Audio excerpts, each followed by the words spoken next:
At what stage of college curriculum did you explore these ideas, and did you have these ideas before college, or just did you explore it while you were in the college? I So, mean, mhm. just after taking admission in college, or like before joining the college, you had this those ideas. Nothing before joining the college. Like before joining the college, I did not even know how to write a single line of code. I mean, the first C class, I think in the first semester, that was the first time I was introduced to programming. Before that, I knew that programming exists, and but yeah, did not know how to do it.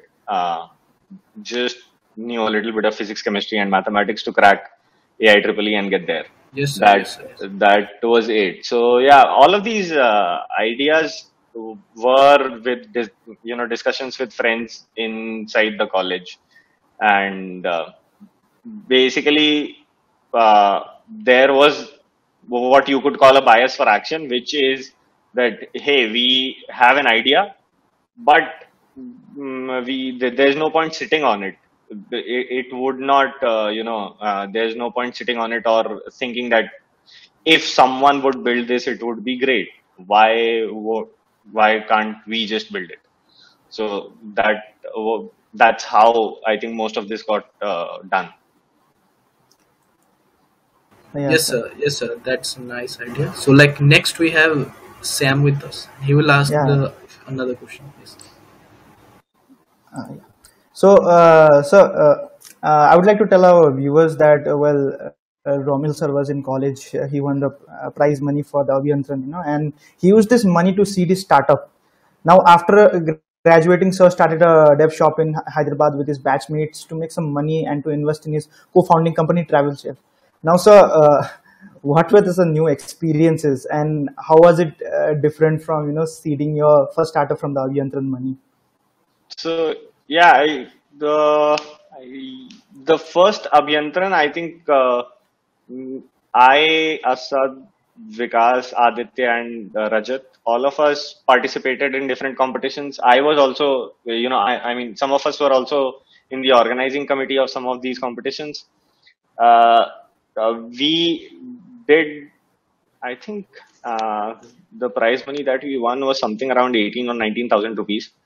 That was the prize money that we made. So with that, after passing out from college, we rented an apartment in Siliguri, stayed there for 2-3 months with the objective of taking companion to multiple government agencies.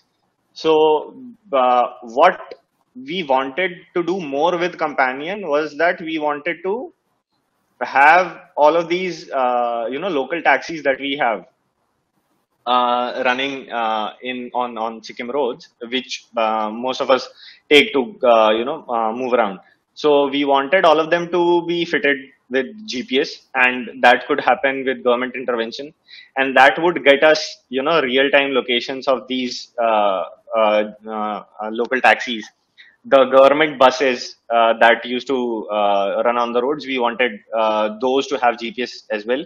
So we wanted some kind of a government collaboration where, okay, we would also try to figure out where we could get money to get this done. But if the government does this, then we have real time location data of all of these vehicles. And if, like, on a cluster, we know that, okay, there are like 10 vehicles in a cluster stuck, then we know that there's a roadblock there.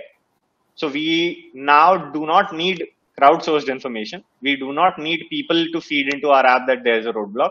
There is like the way Google Maps does it today. That's how Hmm. Google Maps does it. Everyone has an Android phone in their pockets that keeps on pinging location to Google servers, and Google has multiple clustering algorithms running that, hey, okay, 10, 20, 50. Now, Google scale is huge because Google has billions of devices all across the world.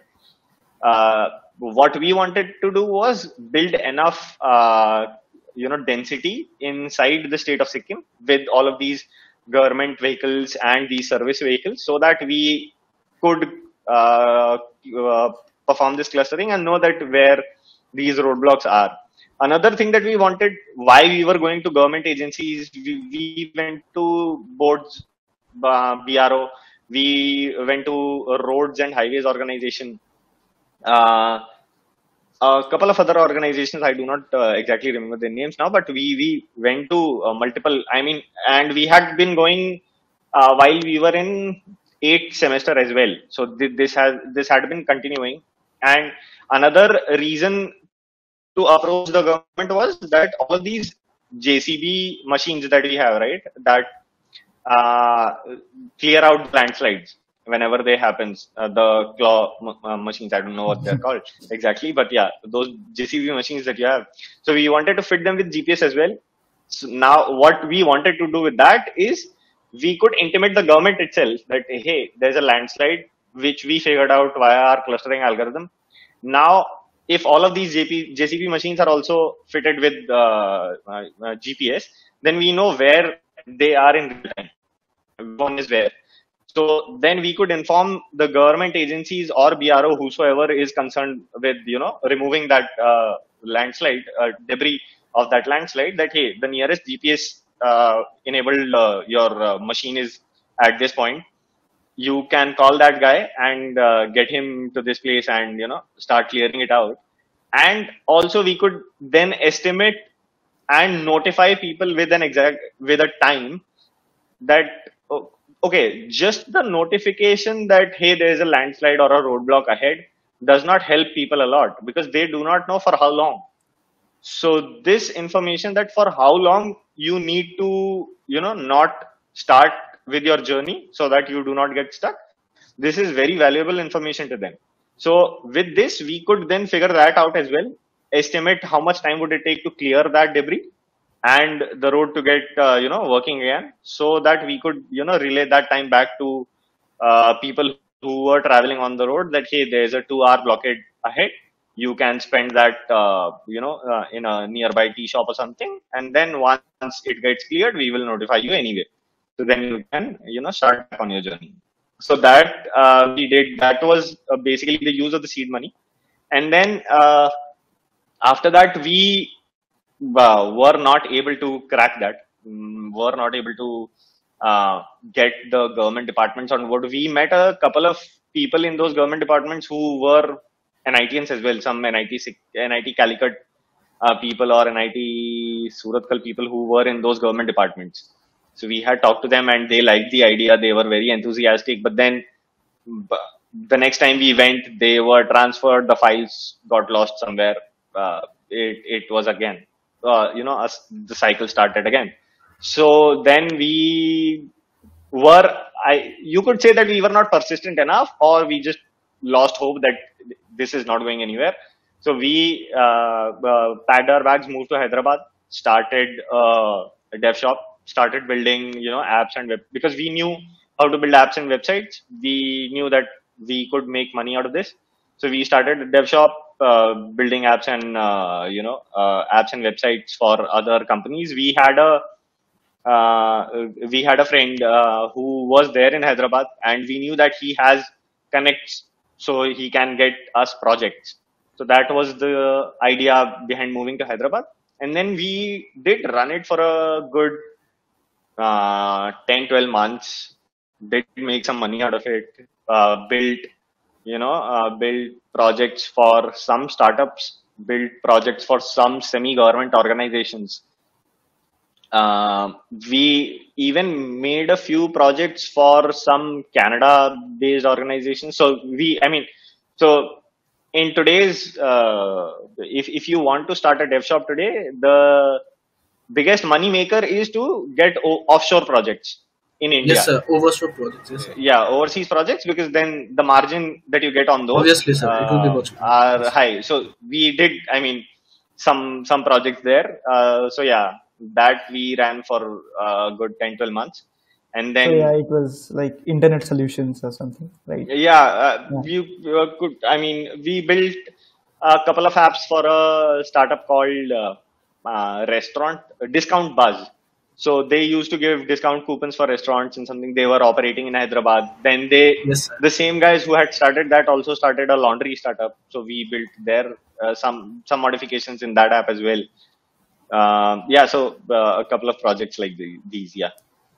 Yes, sir. So, sir, following, sir, we have one of the most interesting question, and like it's also one of the most important question as well. Hmm. Like, how did you meet your friends who had common interests like you, and how much does a good company or people with similar interests matter, and how it influences the environment? Uh, like I would, I don't know how I met them. They were my roommates, so That is also a I big had to thing, meet like them. yes, sir. Because until and Uh, unless we get people of our own interest or like people with similar interests or similar mindset, it's really very difficult to like carry on our projects, dreams, and ideas. 100%, I would agree with that. That it would not be. I mean, nothing would have been possible without the other guys that were, building all of Yes, this with sir. me. I was not. I mean, Rajat built all the backend for whatever projects that we did. I built the app. Asad helped with the website development. Vikas, Aditya, all of these guys also did. Aditya helped with marketing. Vikas did a lot of stuff.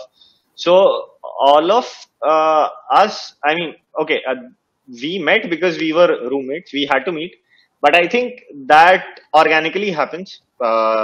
In college, you guys would also have a group of friends whom you spend most of your time with, Yes, sir. Yes, sir.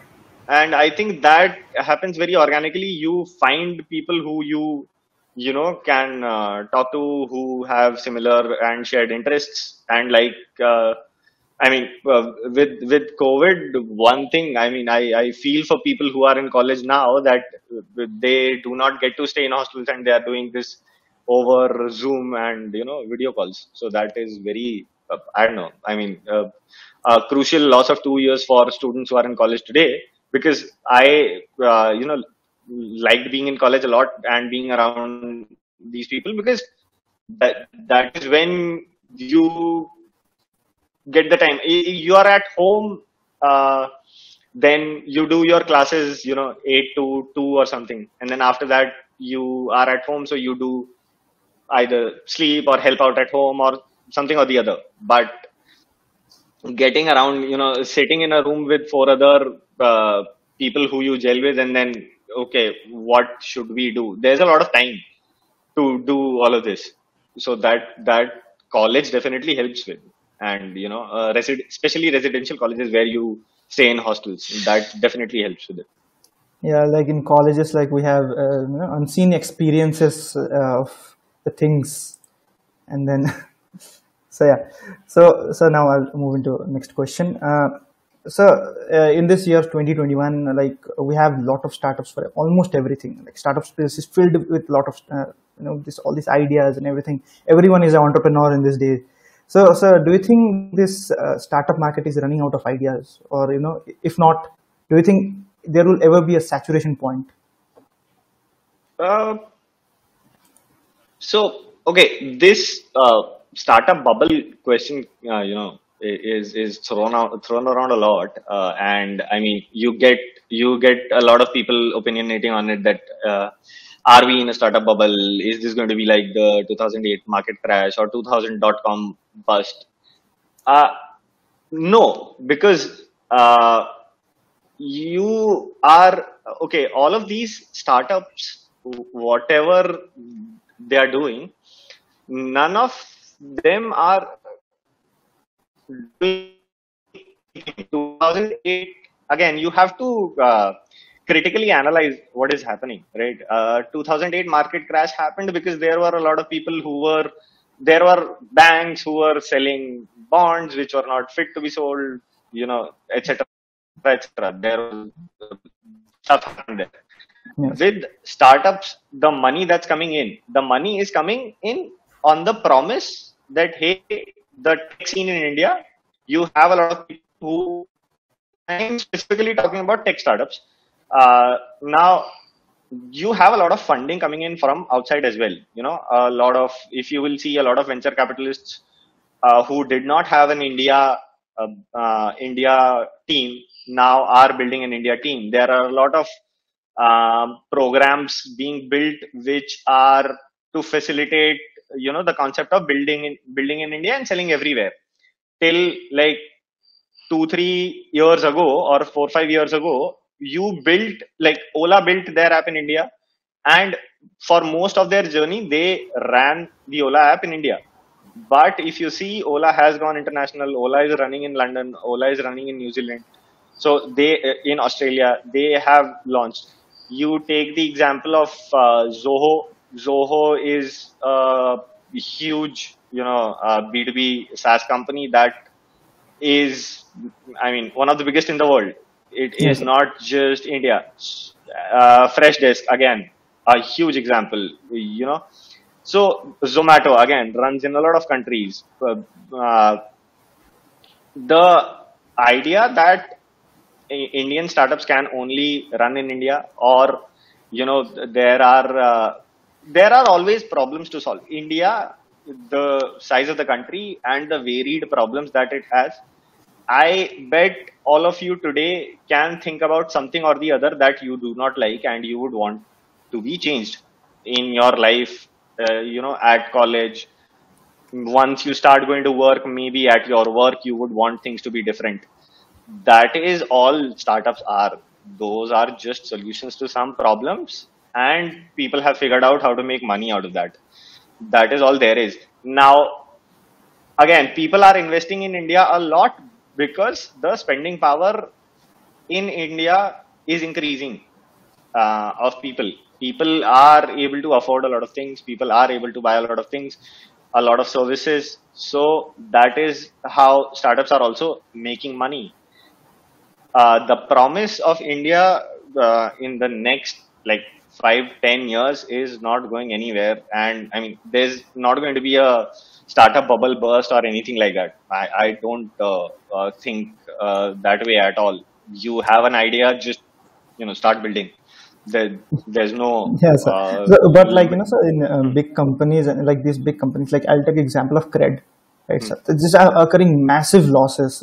Like Kunal Shah is spending a lot of money on this in IPL, marketing. everything. Hmm. Yeah, marketing, everything. Like you have seen, right?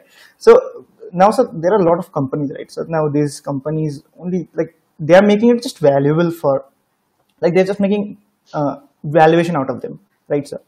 Now that is what I'm saying, sir. Like what is happen like what happened at the dot-com bubble, like everyone was doing everything, like they're saying we can do this, we can do this, banks started funding and eventually they start backing out, right, sir? Hmm. So that was what I was saying, that dot-com, like the dot-com bubble, like this bubble can also burst. That's why I was saying, because of these numerous companies who are just spending just because they have the valuation. So that was my. Again, yeah, I mean, there is a lot of spending that is happening. Again, there can be different ways to run a business, and for different people, you could start Cred and run it in a different way in which Cred's founder is running it today. The idea, I mean, if I think about why they are doing it that way, is because today they are not concerned about making a lot of money out of it, because they have the money to run their business for a long time. They have that amount of capital with them, so they are not worried about if we will survive for the next 2, 3, 5 years. They know they will, because they have that amount of capital. They can spend that amount of capital. What they are doing is they are creating a distribution channel. So they are acquiring users, and they are basically, there's again a quote that is running in startup circles: he who owns distribution owns the market. So that's the idea there as well, right? They would own the distribution to the top 5% of your country, the top 5% earners of your country. Now if you want to sell anything to those top 5% in the country, you have to go to them, and then they could charge you whatever they wanted. So it's basically spending today, making money out of it tomorrow. So the idea is not to be very concerned about the market and the losses, because those are basically choices that those businesses have made, and it makes sense for them to make those choices. If it does not make sense for anyone else, they are welcome to do it their own way, because there is no one playbook to startup success. There's no playbook to startup success. There have been companies built which were profit making since day one when they started. You have a cred today in fintech itself. You have a Zerodha as well, which is a Hmm. bootstrapped company making profits. So those are two different ways of running business. You cannot say which one is great, which one is not. Maybe tomorrow, SEBI brings in some regulation which hits Zerodha very hard, and Zerodha does not have a lot of venture backed capital. So Zerodha can go down. It can happen. So you cannot say that, okay, their way of running the business or building the business was right, because anything could happen with any company. So Now yeah, I this mean, now this company with valuation, they're just acquiring the users, and then they're just waiting for big company to just buy them out so that they can sell their user base, right, sir? Like much like Kunal Shah, like he was right in the free charge also. He started free charge, he acquired some users, and he sold it. Now he started Cred, he is acquiring a lot of users, and then now he's, I think, the game plan. I think so. could be that Kunal Shah would know. I I don't think what he. I mean, I would not want to speculate what he's trying to do, but I don't think Uh, I mean, personally, I do not think he would want to sell, because that whatever valuation that they get when they are selling, what they are building would be more valuable than that, and they would know it. I mean, he knows it, that it is more valuable. So I don't think cred is going to go that way, because when you had free charge and everything, you had Paytm come up, you had other companies also come up, and that's when he would have thought that, hey, I cannot scale this even further. That's why the selling happened, because after free charge was sold, you had other similar companies, right? You had a MobiQuick come up, which was on similar lines. MobiQuick is doing an IPO as well today. So it was not that free charge couldn't have done that. So that could have happened. So I don't know what's going to happen with cred. So yes, But yeah. Mm. let the genius man handle this. Yeah, I mean, Kunal Shah is, Yeah, responsible for cred. yeah. Let the marketing genius handle everything. Now we think we have spent a lot of time on this question. Deepak, now would you like to do the Yeah, another yeah, question? sure, sure. So the next question is like, what do you think will be the Indian startup space from 5 years from now, and like the trending ideas that will be dominating that space, and like what ideas are lacking in the current startup space that you personally feel? Hmm. So, uh, hmm, um, 5 years from now, I think there would definitely be a growth in the insurance and healthcare space after COVID. Uh, that has to happen, and you can see that happening as well. There would be a lot of money going to the healthcare space, and rightly so. It has to, because with COVID, all of us saw that the infra is not great at all. So there is a lot of investment that is required, which would definitely require the help from the government, but as well as the private industry as well, where startups come in. So there would be a need for engineer solutions there. So I think that is one space where a lot of development would happen. Uh,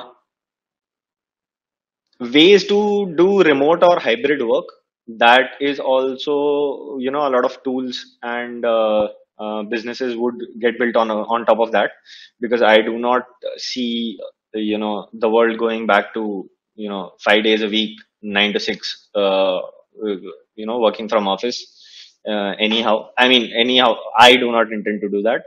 So I'm and a lot of people are of the same opinion, so I don't think that's going to happen. So a lot of businesses are going to build there as well. Again, that if you talk about hybrid work, then of course there's a real estate angle to it, where your WeWorks, etc., would start. I mean, not exactly WeWork, but then your WeWork, IndieCube, whatever these co-working areas. I feel those would start expanding to tier two cities, tier two, tier three cities as well in the next 3, 4, 5 years, because uh, distributed office is going to start coming up, where big businesses have these nodal offices in multiple cities across the country. People will not have to relocate. A lot of, I think, again, if this happens, then a lot of growth in tier two markets would happen, because there are going to be a lot of people who would work from these cities, but they would be earning the salaries that they were earning in Bangalore. People, guys sitting in Lucknow, Jaipur, etc., would be earning money that they would get when they were in Bangalore. So that would, give them. So that would definitely boost the economy in these cities. The restaurant market, the cloud kitchens market in these spaces, leisure, sports, I think would definitely grow. So yeah, these markets are, I think, would grow in the next 4, 5 years. Yeah, so now there is also emergence of all these blockchain-based startups and everything, and I think Hmm. that is also some angle. Like, I think it has some future. I think so. That's like that is definitely fascinating technology. It has a lot of blockchain today is mostly talked about in terms of currency, which I think limits the promise that the distributed the blockchain technology has, the promise that it has. So that restricts the scope of it. The implications of it are very restrictive when you talk just in terms of Bitcoin or Ethereum, etc. But I think that would also definitely grow, and a lot of other implementations of the blockchain would emerge in the next 5 years, apart from just cryptocurrencies. Yes, sir. Now again, the second question. This. So, what do you think it's lacking? You know, like some startups that is like, let's say, underrated or something. Uh, You know. Underrated startups, uh, I think a lot of B2B businesses do not have a lot of marketing associated with them, because they don't need it. There is a lot of, okay, there's a company called Grey Orange. I am not sure how many of you would have heard of them, but they are a robotics company that build warehouse robots. So they work in warehouse automation, and they have built robots which does not require, humans in warehouses. So, and they are a huge company. They have offices in India. They have offices in the US. They are selling to US clients. I think they would be selling to Amazon or something, or Amazon might be building their own warehouse robots, because Amazon does everything themselves. So that could happen. But, this company does not need a lot of marketing, because it is not a consumer facing company, does not sell to consumers, but is doing exceptional work. So definitely is underrated.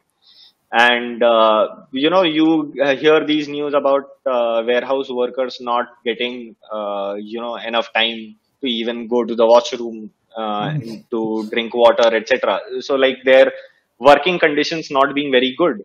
So a startup like Grey Orange just changes the life for them. Takes out the menial job, maybe, you know definitely gives them time, because a guy who has to work in 8-hour shifts without taking even a 30-second break, the robots can move the boxes around. You just stand at a place, then definitely have breaks, and they would definitely be cheaper than a human resource. So yeah, I mean, it's a great company doing amazing work. Then I would also talk about logistics as well. Uh, it's it's it's uh, it's a more than a $200 billion market in the country, with e-commerce growing. if the logistics of this country does not improve, the e-commerce is not going to work well.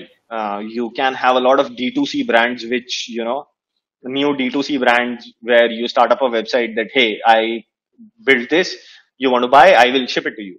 But this shipping it to you happens via some logistics service provider. Now, if the logistics space in this country, the movement of material, so there's this guy called Ryan Peterson. He's the founder of Flexport. Flexport is, I think, the largest tech-enabled 3PL in the world today. They have their own, Boeings, etc. So they were a startup, but now they are a huge company.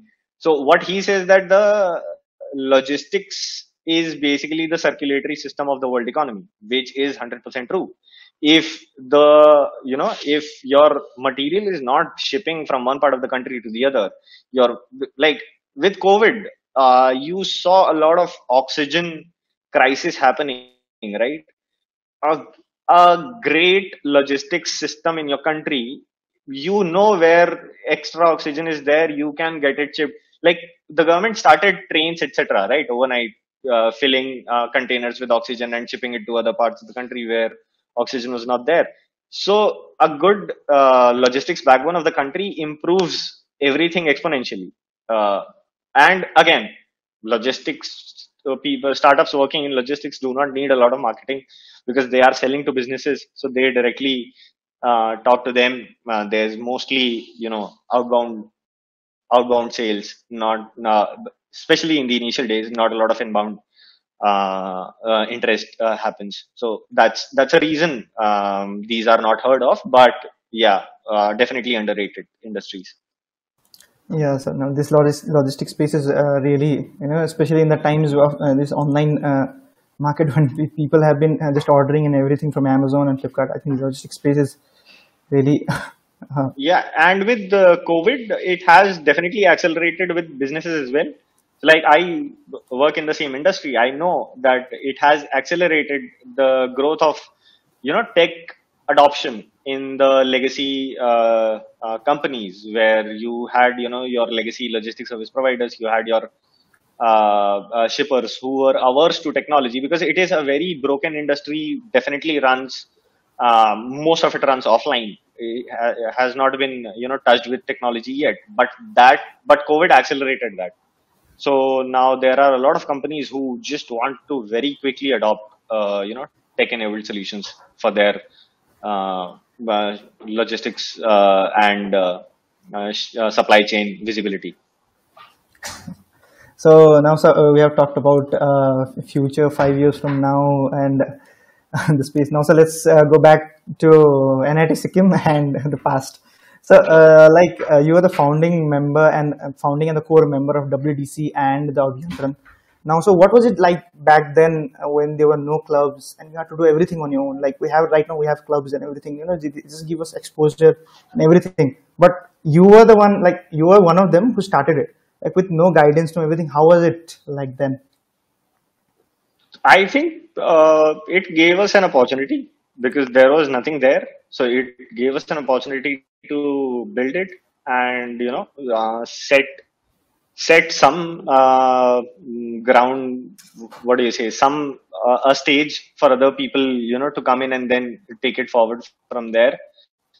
Web development cell, again, we knew how to build websites, so that we had learned. So again, out of interest, we did not like the college website that existed.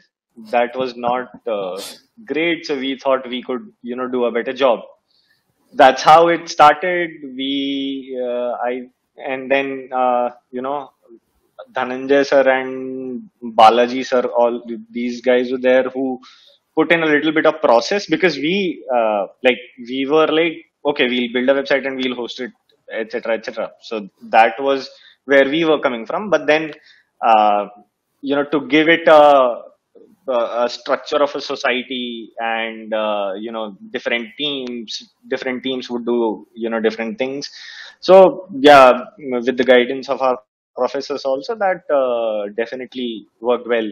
With Abhyantran, again, like Abhyantran was Me and Abhijit, a batchmate of mine, we were in IIT, IIT, no, IIT Guwahati. We had gone for some of our, summer lab work there. It was hardware lab or something for computer science students. So we were just roaming around in the campus. We definitely, there were a lot of murals painted on their walls of their tech fest, etc. And we definitely, I had gone to with friends of mine to Antaragni, which is no, Techriti, which is IIT Kanpur's Tech Fest. So in first year, I had gone there. I had visited. I had seen how that is. A lot of our other batchmates had gone to IIT Bombay, their cultural fest, Mood Indigo. I mean, Mood Indigo is like a multi-crore venture. So that's huge. So I mean, our goal was definitely when we started. Our goal was not that we will reach there, but our goal was that hey, there has to be a cultural festival in our college, or tech festival. Before that, before Abhyantran, a cultural festival was also done, a small scale cultural fest was also done by our seniors as well. So they had also organized. So then we thought that a tech fest needs to happen. And then we came back to college. There were like 15, 20 of us of the same batch. We sat around in a room, planned that, okay, this definitely needs to happen. Went to the director and professors with the plan. We had already divided the teams and everything, that who's going to take care of sponsorships, who's going to take care of events, etc. All of that we had already done. We went to the professor. I think there was some fund from the college that we got. And then our director at that time, I think he was also a little excited. So he also pitched in to help, getting us speakers, big names for the banners and posters and talks that would happen at the Tech Fest. We also got, I think we collected sponsorship from anywhere that we could. We went to HDFC Bank. We promised them that whatever student accounts that are there in SBI, we'll give them to you. So all of the new student accounts would get opened at your bank, give us, sponsorship. So HDFC Bank, I think, gave us some money. We also got some money from our college library had some subscriptions from Springer or something. Sumit sir, he was the professor in charge with us for Abhyantran. I think he was the head there. So he also helped us, get connected with them and getting sponsorship with them. We got sponsorship from, I think, Ravangla Star. There's some other, I think some of our college students knew the guy who had set up Ravangla Star. They were, I think, school friends or something. So that basically, again, like, Sikkim is a small state. I think if people are like people who are from Gangtok, there are just 2, 3 schools. Everyone knows everyone. So that would definitely help, right? The other people who are doing something good, you can figure out a connect. So that way, definitely people help. There were some stalls from some Ravangla market restaurants as well, I think, in the college. So they also, we had promised them a lot of sales. I don't know if we achieved that with the footfall that we had thought of, but we definitely got KV or JNV students in the campus. So yeah, all in all, I mean, it did the event. I think we even got a speaker, that quantum locking. I am forgetting the name of the speaker, but he had come from overseas, so that was definitely a high point. There was Richard Stallman was supposed to be, giving us a lecture via video conference, but at the last minute that did not happen. So that was very disappointing. But because we had Richard Stallman on our posters for our Tech Fest, a lot of other Northeast NITs reached out to us and our friends that, hey, how did you guys get, and can you just get us an entry to it? Like we would be happy to attend. So that was great for us. I mean, we enjoyed every bit of it. Yeah, so like I think so. You you guys will like. I should say that I'm envious of my the current seniors also. They got to at least have a fest or anything. They got to have 1 year of Udgam. Hmm. Now, fast forward to us online SEM people, we only thing we could see is Google Meet and a bunch Hmm. of profile pictures. So that was good. Now, Deeprash, would you like to ask another question? Yeah, sure, sure. So the next thing that I would like to ask is like, as a startup enthusiast, like, did you have some fears regarding balancing the academics and devoting so much time and energy to these mega projects, or like, how did you manage time for both academics and startup? If I'm not wrong, then. I think we did not attend a lot of classes, so I would definitely like to thank the professors to just passing us and allowing us to sit in exams. And so okay, passing exams is not difficult. Getting a 9.5 pointer is difficult, and definitely requires a lot of hard work, but just passing the exams does not require. So that was the balance that we chose for ourselves. I would not recommend it to anyone else. Basically, everyone has to think of it for themselves. But what we personally chose was that, okay, whatever marks that we can get with limited amount of time that we spent on academics, that we were okay with, and we chose that we would develop skills so that after passing from college, we do not have a problem finding a job. Because again, the way you get jobs is either you know how to do the job, or you have golden academic record with which you can go and say that, hey, hire me, look at my academic record. Or you can go for higher studies, which again, so like again, it was our choice not to, we chose that we were not very interested in doing higher studies or something. So that made that easier for us, that we do not have to go there. So we do not require a lot of good grades. But yeah, all of us managed to score good enough, good enough grades, that what I would like to suggest is, like, the marks that you have should be enough that you are not rejected anywhere. Like, there is always a cutoff requirement for a job that you sit, for an exam that you, for an higher education exam that you sit for. There is a minimum, there is a cutoff requirement, like a 7 or a 8 GPA. So keep it above that, because that would, again, if you in future want to do that and you do not have those marks, then that would be very disappointing, and you would regret that if I had scored some more marks, I would have been eligible for this.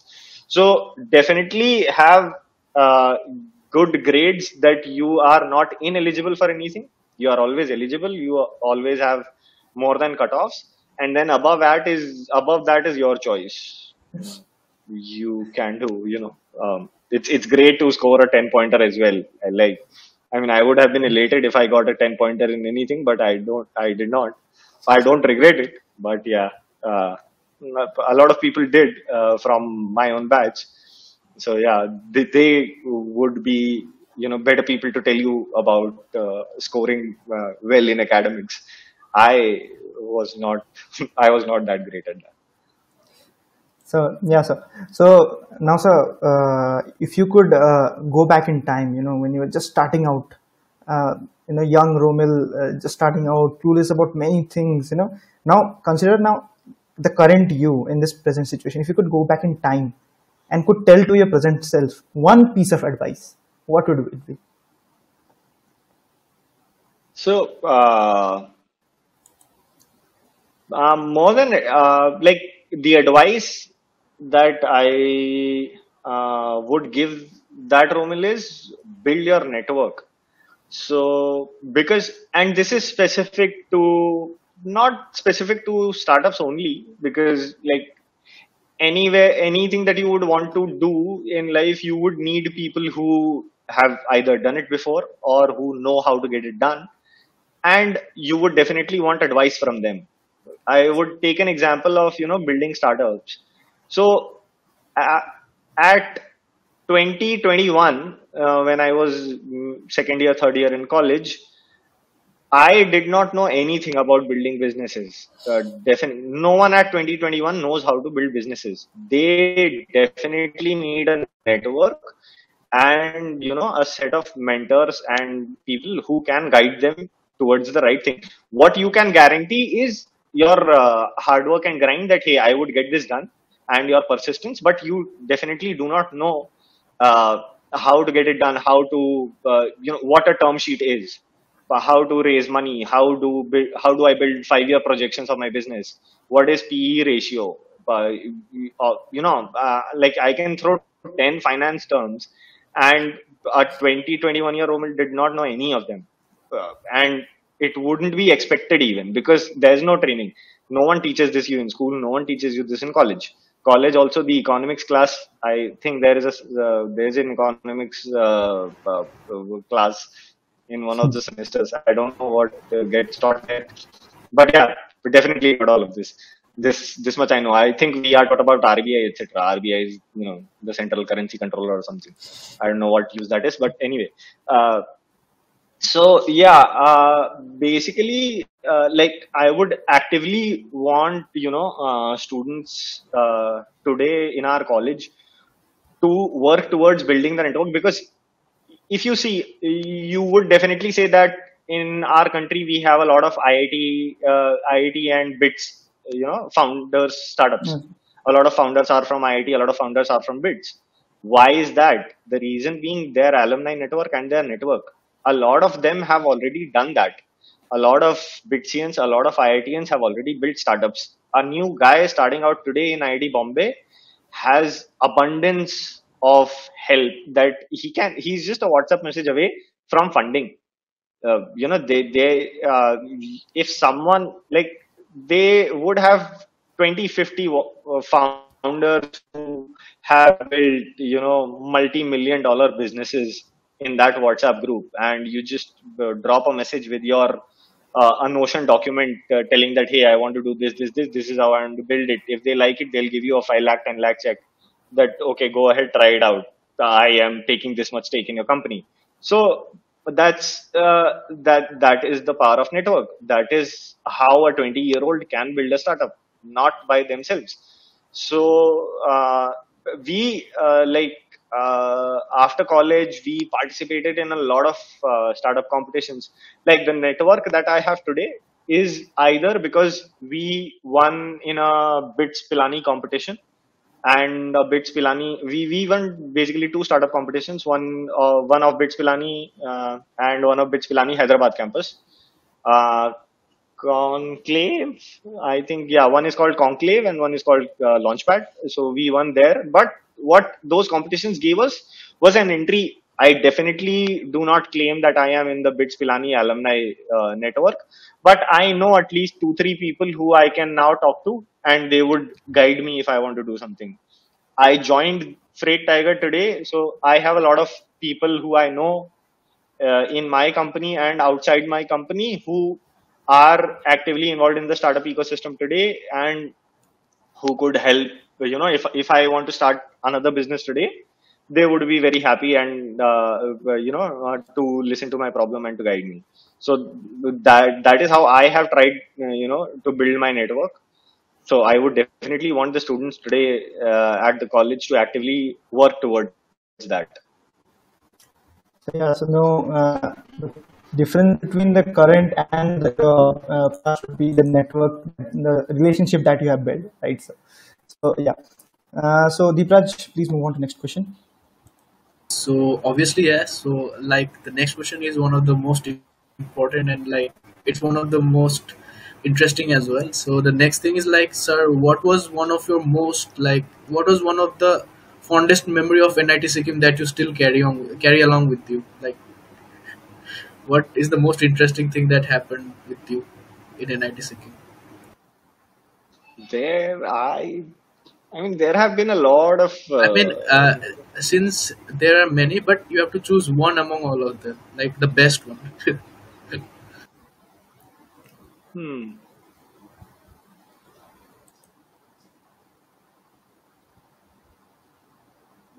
Um, I don't know.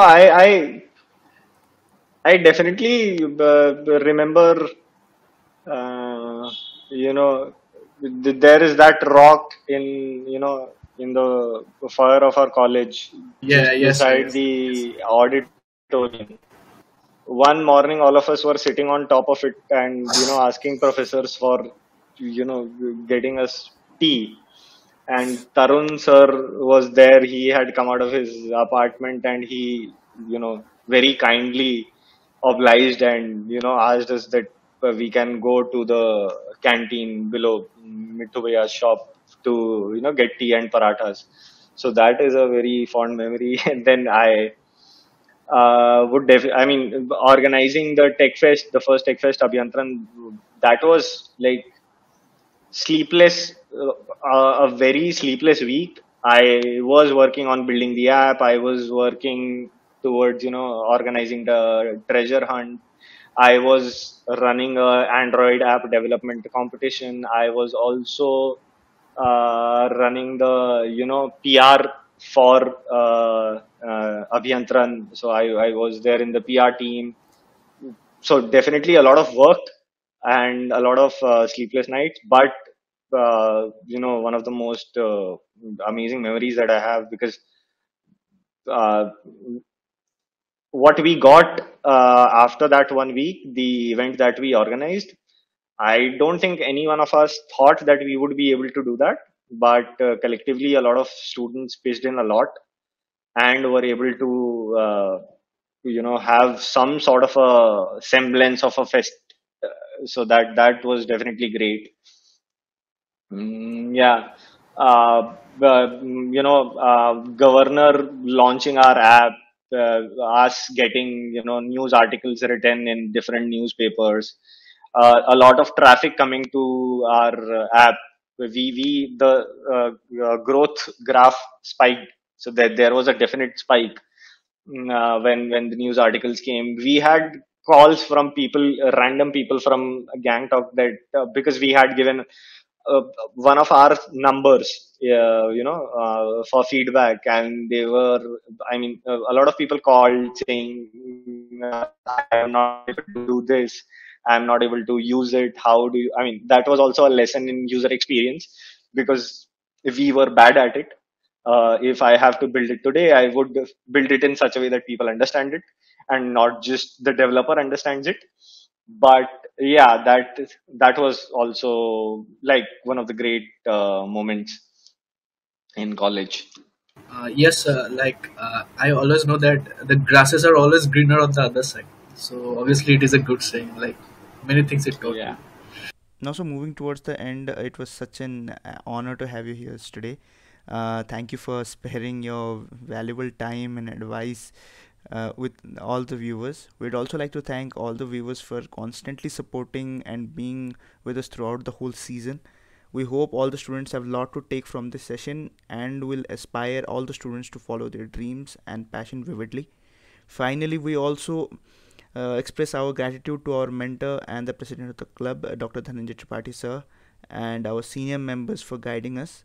We also appreciate the efforts of our organizing committee, and we will be soon back with another exciting episode of Confluence. Thank you, everyone. Thank you, sir.